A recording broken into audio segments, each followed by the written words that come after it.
Hello everyone, स्वागत है आपका एक बार फिर से डीएलएस स्टडी पॉइंट पर। इंग्लिश में हम पढ़ रहे थे टेंस और आज हम पढ़ेंगे पास्ट कंटिन्यूस टेंस।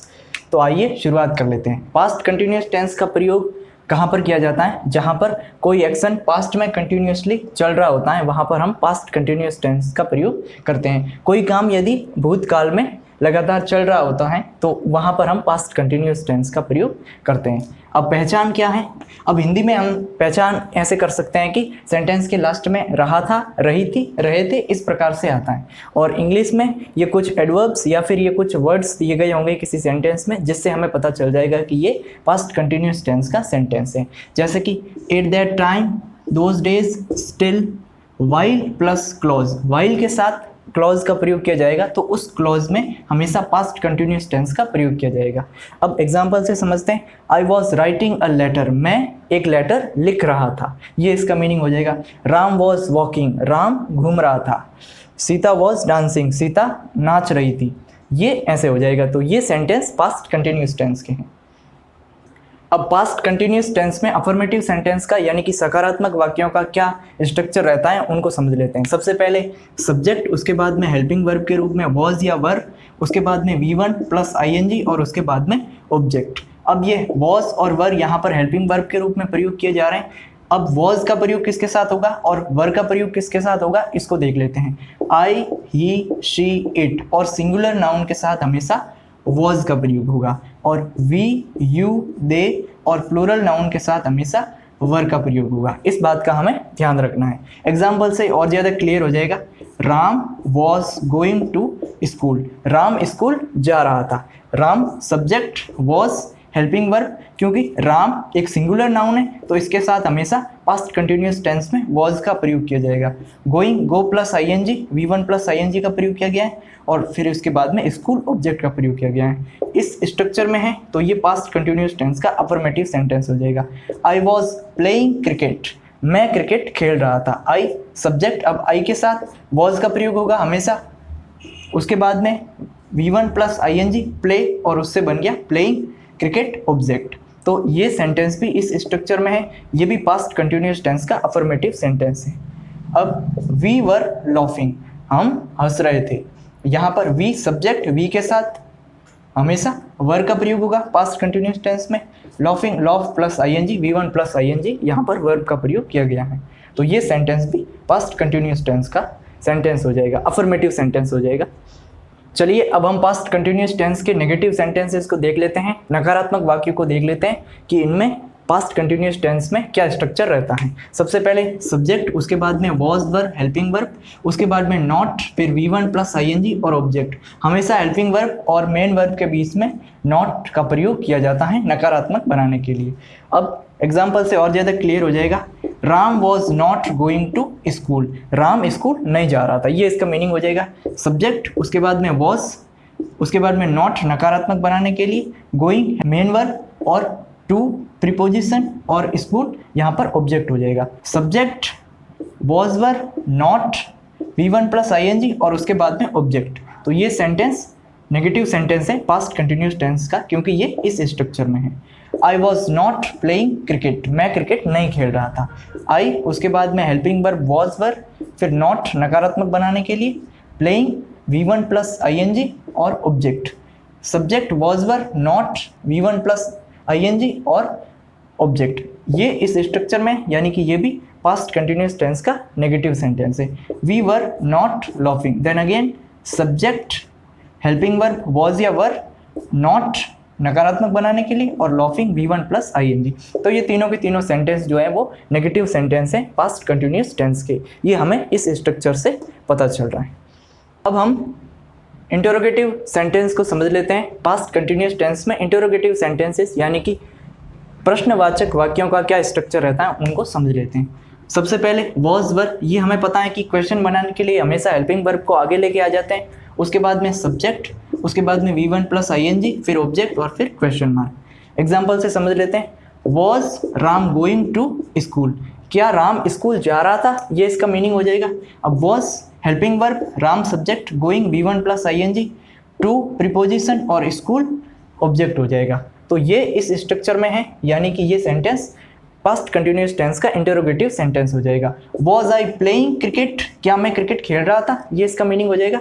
अब was helping verb, I subject, playing V1 + ing, cricket object, ये भी इस स्ट्रक्चर में, यानी कि ये सेंटेंस भी पास्ट कंटिन्यूस टेंस का इंटरोगेटिव सेंटेंस हो जाएगा। वर वी लॉफिंग, क्या हम हंस रहे थे, ये इसका मीनिंग हो जाएगा। Were helping verb, we subject, laughing V1 + ing, यानी कि हमने देखा कि जब वॉज वर हेल्पिंग वर्ब के रूप में हो, उसके बाद में सब्जेक्ट हो, उसके बाद में V1 + ing हो, और उसके बाद में ऑब्जेक्ट और फिर क्वेश्चन मार्क, तो ये स्ट्रक्चर रहता है इंटरोगेटिव सेंटेंस का पास्ट कंटिन्यूस टेंस में। चलिए अब इंटरोगेटिव नेगेटिव सेंटेंसेस के स्ट्रक्चर को देख लेते हैं पास्ट कंटिन्यूस टेंस में, यानी कि जब नकारात्मक प्रश्न पूछे जाते हैं तो उनका स्ट्रक्चर क्या रहता है। सबसे पहले क्वेश्चन के लिए वॉज वर आगे आ जाएगा, उसके बाद में सब्जेक्ट, फिर नॉट नकारात्मक बनाने के लिए ये एडवर्ब्स होते हैं, V1 + ing ये मेन वर्ब के रूप में, उसके बाद में ऑब्जेक्ट और उसके बाद में क्वेश्चन मार्क। एग्जाम्पल से समझते हैं। Was Ram not going to school, क्या राम स्कूल नहीं जा रहा था, ये इसका मीनिंग हो जाएगा। Was helping verb, Ram subject, not नकारात्मक बनाने के लिए, V1 + ing, गोइंग यहाँ पर मेन वर्ब के रूप में है, टू प्रीपोजिशन और स्कूल यहाँ पे ऑब्जेक्ट का प्रयोग किया गया है, उसके बाद में क्वेश्चन मार्क। तो ये सेंटेंस इस स्ट्रक्चर में है, यानी कि हम ये कहेंगे कि ये इंटरोगेटिव नेगेटिव सेंटेंस है पास्ट कंटिन्यूस टेंस का। Was Ram not going to school, क्या राम स्कूल नहीं जा रहा था, ये इसका मीनिंग हो जाएगा। Was I not playing cricket, क्या मैं क्रिकेट नहीं खेल रहा था, ये इसका मीनिंग हो जाएगा। Was helping verb, I subject, not नकारात्मक बनाने के लिए, प्लेइंग मेन वर्ब और क्रिकेट ऑब्जेक्ट हो जाएगा, यानी कि ये सेंटेंस भी इस स्ट्रक्चर में है, ये इंटरोगेटिव नेगेटिव सेंटेंस हो जाएगा पास्ट कंटिन्यूस टेंस का।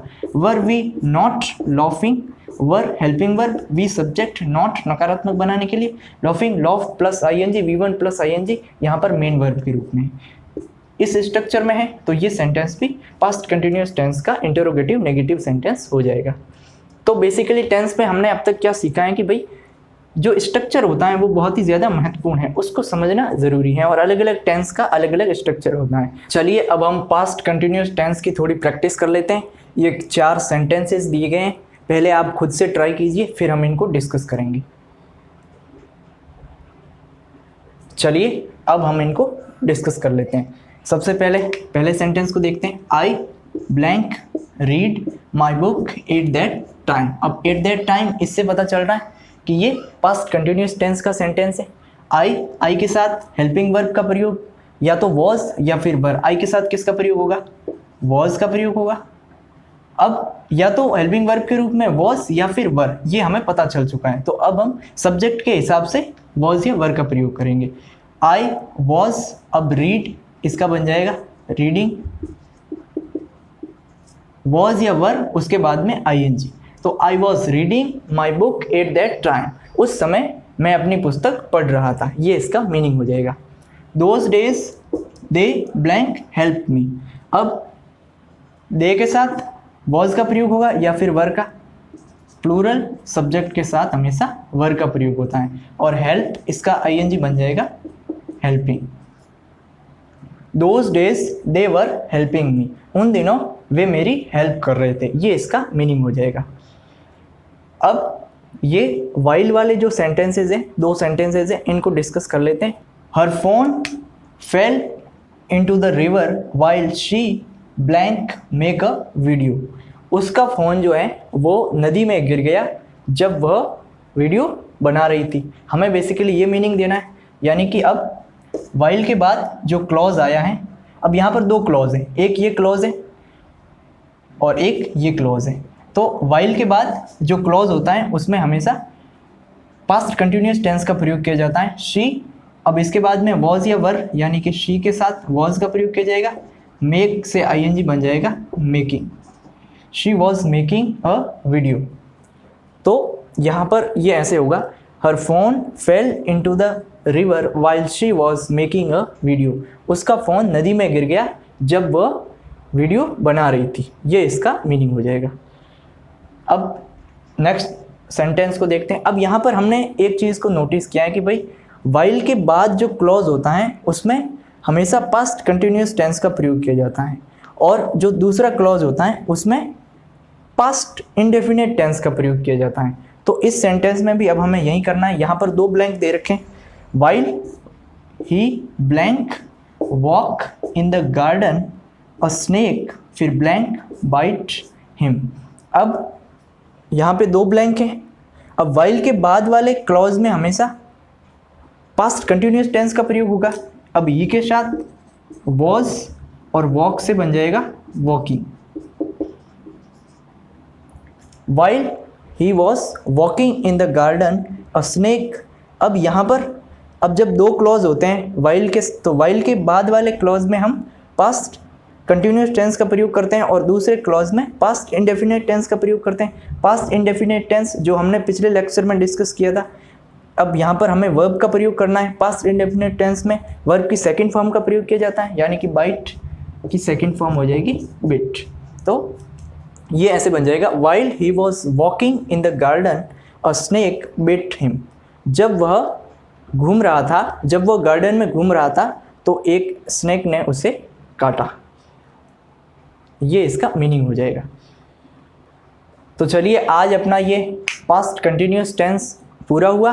अगले आने वाले लेक्चर में हम बाकी बचे हुए टेंसेस को पढ़ेंगे। अब इससे अगले लेक्चर में हम पास्ट परफेक्ट टेंस को पढ़ेंगे।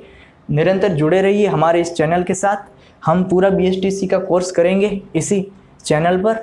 और यदि आपको ये लेक्चर अच्छा लगा हो तो लाइक कीजिएगा, शेयर कीजिएगा और हमारे चैनल को सब्सक्राइब कीजिएगा। Thank you.